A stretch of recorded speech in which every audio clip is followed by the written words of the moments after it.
প্রধান শিক্ষক তৃণমূল বিধায়ক, সেই স্কুলে কন্যাশ্রী বঞ্চনার অভিযোগ। স্কুল কর্তৃপক্ষের ভুলে কন্যাশ্রীর টাকা পাচ্ছেন না পড়ুয়া, এই নিয়ে কলকাতা হাইকোর্টে দায়ের হয়েছে মামলা। বিধায়কের স্কুলে কন্যাশ্রী বঞ্চনার অভিযোগ ঘিরে তরজা তুঙ্গে।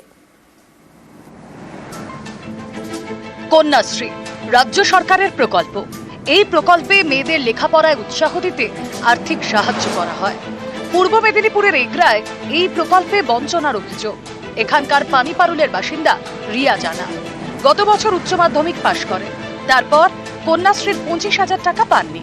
সরকারের রেকর্ডে তাকে বিবাহিত দেখিয়েছে স্কুল কর্তৃপক্ষ, তাই কন্যাশ্রীর টাকা মেলেনি বলে অভিযোগ। কন্যাশ্রী আমি পাইনি, K1 পেয়েছিলাম এবং K2 পাইনি। স্কুল থেকে কলেজে ট্রান্সফার করেনি, তাই সেখানে ম্যারিট দেখানো হয়েছে এবং এই 25,000 টাকা আমি বঞ্চিত হয়েছি এবং স্কুল পানিপুর মুক্তেশ্বর হাই স্কুলের মাস্টার এই ভুল করেছেন। এগরার পানিপারুল মুক্তেশ্বর উচ্চ বিদ্যালয়ের ছাত্রী ছিলেন রিয়া। এই স্কুলের প্রধান শিক্ষক তরুণ কুমার মাইতি, তিনি এগরার তৃণমূল বিধায়ক। তার স্কুলের পড়ুয়াই কন্যাশ্রীর টাকা পাননি। এ নিয়ে একাধিক সরকারি দপ্তরে ঘুরেও সুরাহা হয়নি বলে অভিযোগ। শেষমেশ কলকাতা হাইকোর্টে মামলা দায়ের করে রিয়ার পরিবার। আমার মেয়েকে ম্যারিট দেখানো হয়েছে, দিয়ে রিজেক্ট করে দেওয়া হয়েছে। তো তারপরে আমি এসে স্কুলে যোগাযোগ করি যে স্যার এরকম করলেন কেন। তখন বললেন যে ঠিক আছে, সেটা আমরা দেখছি। এই দেখছি বলে আজকে আমাকে অনেক দিন ঘুরিয়েছে। তারপরে আমি ডিএম অফিসে যাই, বিকাশ ভবনেও জানিয়েছিলাম আমার এই সমস্যা মেয়ের। হাইকোর্টে আমি যেহেতু আবেদন করেছি যাতে ওনারা একটা আমার সুব্যবস্থা করে দেন। ব্যাপারটা হচ্ছে যারা ক্লার্করা কাজ করেন স্বাভাবিকভাবে তারা কম্পিউটারে কাজ করতে গিয়ে একটা মিস্টেক করেছেন, এরোনিয়াস, তিনিও সেটা স্বীকার করেছেন। তিনি পাওয়ার জন্যে মহামান্য আদালতে গিয়েছেন। আদালত যদি ভার্ডিক্ট দেয় তাহলে নিশ্চিতভাবে তারা সেটা পাবে। তারা না পাক এটা আমরা চাইছি না। চাইলে ওটাই হেড স্যার করতে পারতেন, কিন্তু এটা ইচ্ছাকৃতভাবেই করেননি। যার এটা বাতিল হয়েছে উনি রাজনৈতিকভাবে আমাদের ভারতীয় জনতা পার্টির সাথে ওনারা যুক্ত, মানে জেনে শুনে যেন যে তারা না পেতে পারে সেই জন্য একে বঞ্চিত করা হয়েছে। প্রত্যেক ছাত্রীকেই আমরা পাইয়ে দিই, আমরা সেখানে কখনো বিজেপি তৃণমূল দেখি না। এটা বিজেপির মতো যারা ঘৃণ্য মানসিকতা পোষণ করেন তারাই এই কথাগুলো বলতে পারেন। ছাত্রদের মধ্যে রাজনৈতিক বিভাজন তৈরি করার চেষ্টা তারা করতে পারেন, আমরা এটা করি না। এগরা থেকে পঙ্কজ দাশরথী, নিউজ 18 বাংলা। নদিয়ায় প্রাইমারি স্কুলে 2জন স্থায়ী শিক্ষক, কেউই আসছেন না। প্রধান শিক্ষিকার অভিযোগের ভিত্তিতে সহকারী শিক্ষককে গ্রেফতার করেছে পুলিশ। এরপর থেকে প্রধান শিক্ষিকাও স্কুলে গড়হাজির। ফলে স্কুলে শিক্ষকের অভাব, পড়াশোনা লাটে, পরীক্ষা স্থগিত। বাঁকুড়ায় আবার অন্য ছবি। এখানকার স্কুলে 52 লক্ষ টাকা তছরূপের অভিযোগ। স্কুলের গেটে তালা ঝুলিয়ে বিক্ষোভ অভিভাবকদের।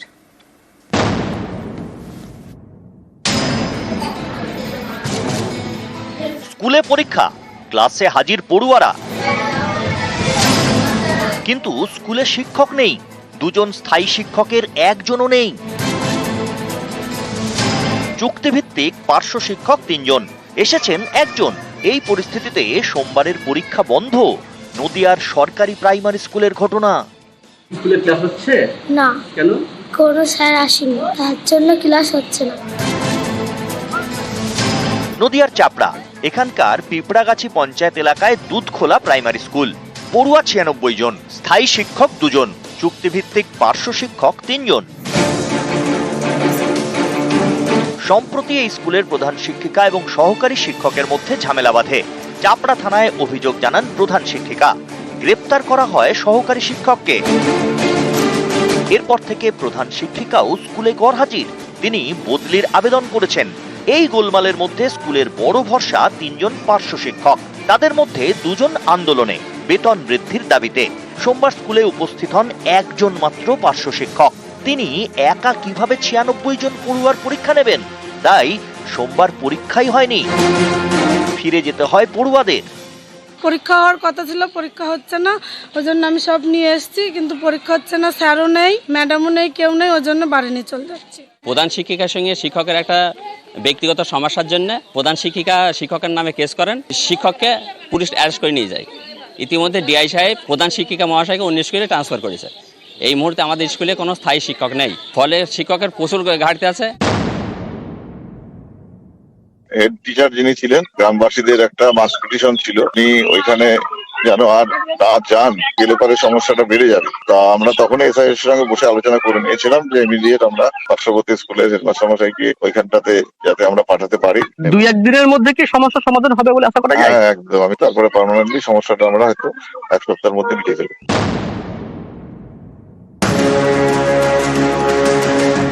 বাঁকুড়া 2 নম্বর ব্লকের মগরা হাই স্কুল জেলার অন্যতম নামী স্কুল। সোমবার এই স্কুলের গেটে তালা ঝুলিয়ে বিক্ষোভ দেখান অভিভাবকরা।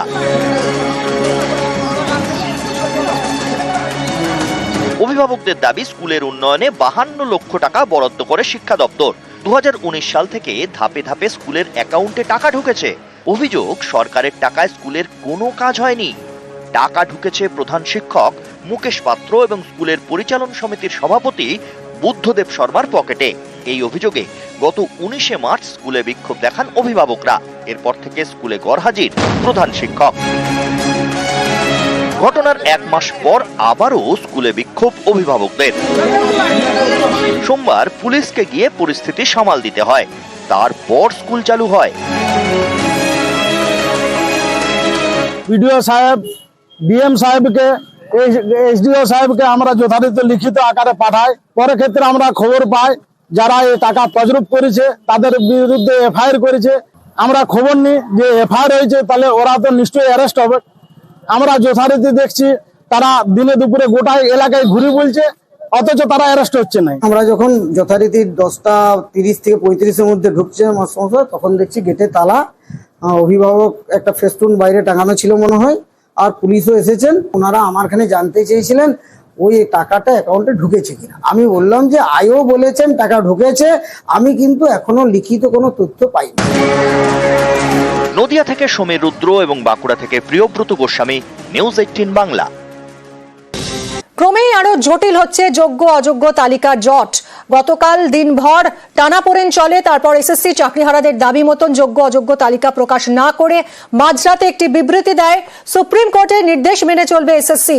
যারা কাজ করেছেন তারা বেতন পাবেন, নিয়ম ও পদ্ধতি মেনেই শিক্ষকদের বেতন দেওয়া হবে, বিবৃতি দিয়ে জানালো স্কুল সার্ভিস কমিশন।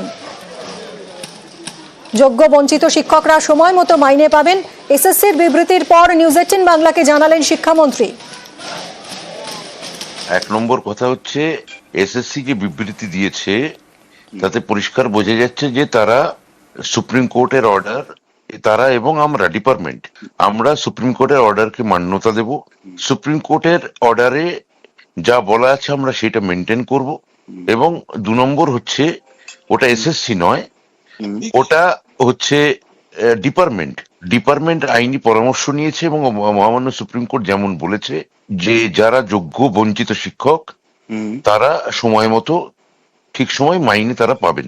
এইটা এসএসসি তার বিবৃতিতে জানিয়েছে। মাইনে এসএসসি দেয় না, মাইনে দেয় সরকার। তো সুপ্রিম কোর্টের গাইডলাইন অনুযায়ী সরকার সেটাই করবে।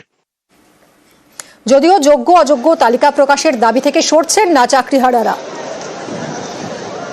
বেতন পাবো, এখন এই আন্দোলনের ভয়ে হয়তো বলে দিচ্ছেন যে বেতন পাবো, পরবর্তীতে যেই বাড়ি চলে যাব তখন বলবে সুপ্রিম কোর্টের রায়, যোগ্য অযোগ্য আলাদা হবে, অযোগ্যদের টার্মিনেট করতে হবে, এবং বলছে অযোগ্যদের লিস্টে নাকি যোগ্যরাও চলে আসছে।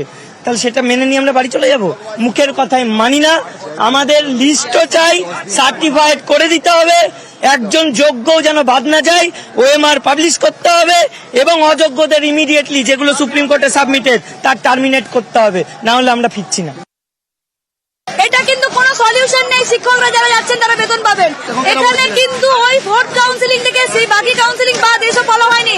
এমএফআইএর যোগ্য 17,000 শিক্ষক শিক্ষিকার কথা বলা হয়েছিল, যারা বিদ্যালয়ে যাবেন তারা বেতন পাবেন। এখন উনি আজকে কেন বলছেন যে ভোট কাউন্সিলিং এর পর থেকে বাকিটাকে তারা অযোগ্য বলে মনে করছেন? এটা বললে তো চলবে না। তারা কি করে কাল থেকে বিদ্যালয়ে যাবে, কি করে তারা মাইনে পাবে? এই কথাগুলো আমরা মানবো না কোনো রকমে। তারা চুরি করেছে, দুর্নীতি করেছে, আমরা দায় নেব না। এখনো পর্যন্ত অযোগ্যগুলো, চোরগুলোকে বাঁচানোর জন্য তারা এসব করছে, যোগ্যদের বলে দিচ্ছে। মাইনে তো 31শে ডিসেম্বর অব্দি দেবে, তারপর আমরা কোথায় যাব? আর তিনি তো গত সপ্তাহে বলেছিলেন যে যোগ্য লিস্ট গতকালই দেওয়ার কথা ছিল, তিনি তো সে কথা রাখছেন না। সেটা কোথায় দিচ্ছে? আমরা তো কালকে সকাল থেকে বসে আছি। সে যোগ্য অযোগ্য লিস্ট কোথায় দেবে? সার্টিফাইড লিস্ট কোথায় দেবে আমাদের? আর মিরর ইমেজ প্রকাশ করার কথা, সেটাও তো গাইডলাইনে আছে, সেটা কোথায় করছে? তিনি তো তার নিজের কথাই রাখছেন না। পরিষ্কার দাবি, আমাদের সার্টিফাইড লিস্ট দিতে হবে যোগ্য অযোগ্যদের, মিরর ইমেজ প্রকাশ করতে হবে, আর যারা টেন্টেড আছে তাদের বিরুদ্ধে যে অভিযোগ আছে তাদের টার্মিনেট করতে হবে। যতক্ষণ না আমাদের দাবি পূরণ হচ্ছে আমরা এখান থেকে যাচ্ছি না। তার বক্তব্য আমরা আর বিশ্বাস করছি না, আমাদের কাজে করে দেখাতে হবে। তার কথায় আমাদের আর কোনো বিশ্বাস নেই। গভীর রাতে এসএসসি ভবনের সামনে রীতিমতো ধুন্ধুমার, চাকরি বাতিলে যোগ্য অযোগ্য জট। এসএসসি চাকরিহারা বৈঠকে কোনো সমাধান সূত্র বেরোলো না। তালিকা প্রকাশে 2 দিন সময় চাইল এসএসসি। রাতভর এসএসসি ভবন ঘেরাও করেন চাকরিহারারা। এসএসসি ভবনের সামনেই অবস্থান বিক্ষোভ চলছে। তালিকা না পেলে টানা ঘেরাওয়ের ডাক। রাতভর এসএসসি ভবনে আটকে রয়েছেন চেয়ারম্যান।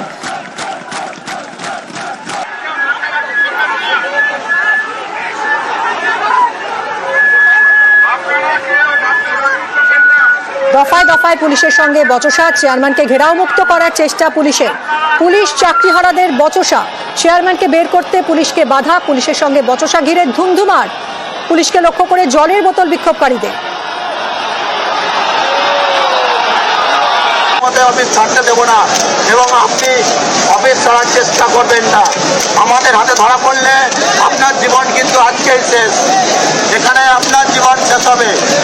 আমাদের জীবন আপনি শেষ করেছেন, আমরা কিন্তু আর ছেড়ে কথা বলবো না। আমাদের আর কোনো রাস্তা নেই, আমাদের আর কোনো রাস্তা নেই। আপনি যদি সমাধান সূত্র বের না করেন তাহলে আপনারও আমরা শেষ করবো আজকে এখানে। এসএসসি চাকরিহারা বৈঠক হয় গতকাল। 13 জনের প্রতিনিধি দল কথা বলেন এসএসসি চেয়ারম্যানের সঙ্গে, কিন্তু সেই বৈঠক থেকে কোনো সমাধান সূত্র বেরিয়ে আসেনি। চাকরি বাতিলে যোগ্য অযোগ্য জট একই রকম রয়েছে। তালিকা প্রকাশে 2 দিন সময় চেয়েছে এসএসসি। রাতভর এসএসসি ভবন ঘেরাও করেন চাকরিহারারা। সকাল হয়েছে, সকালেও কিন্তু আচার্য সদনের সামনে অবস্থানে চাকরিহারারা। সরাসরি চলে যাব, বিশ্বজিৎ সাহা রয়েছেন আমার সঙ্গে, আমার সহকর্মী। বিশ্বজিৎ, রাতভর নিজের দপ্তরেই ঘেরাও হয়ে রইলেন খোদ এসএসসি চেয়ারম্যান, এবং এসএসসি আরো 2 দিন সময় চাইছে আইনি পরামর্শের জন্য। সব মিলিয়ে তাহলে তালিকা প্রকাশের বিষয়টা এখন ঠিক কোথায় দাঁড়িয়ে?